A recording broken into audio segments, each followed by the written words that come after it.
Parlare di archeologia attraverso le copertine dei vinili è sicuramente un modo innovativo di lanciare un messaggio e voi ci state provando, ce lo illustra?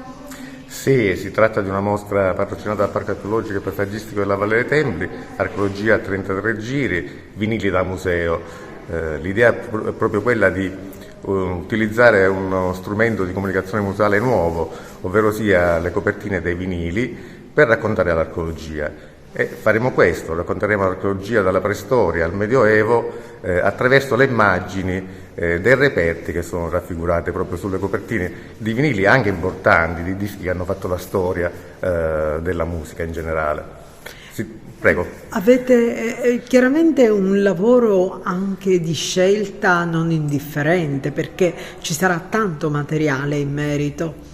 Assolutamente. Intanto la mostra ha una doppia curatela, una curatela musicale che è data da Filippo Barbaro, che è uno speaker storico di Studio Sicar, è un collezionista di dischi, che è stato colui che ha proposto questa idea, e poi una curatela archeologica scientifica che è quella della dottoressa Magione, appunto l'archeologa del museo. La mostra sarà divisa in sezioni, la sezione della preistoria egizia, quella dedicata alle popolazioni indigene del Sud America, la sezione poi greca naturalmente, romana, e poi si chiude con il Medioevo.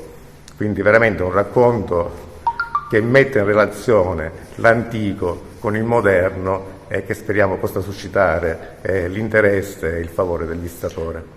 Per quanto tempo sarà aperta al pubblico? Se ci dà qualche altra informazione a riguardo? Sì, la mostra si inaugura venerdì 13 ottobre alle ore 17 e durerà per 6 mesi, si chiuderà a fine aprile dell'anno prossimo.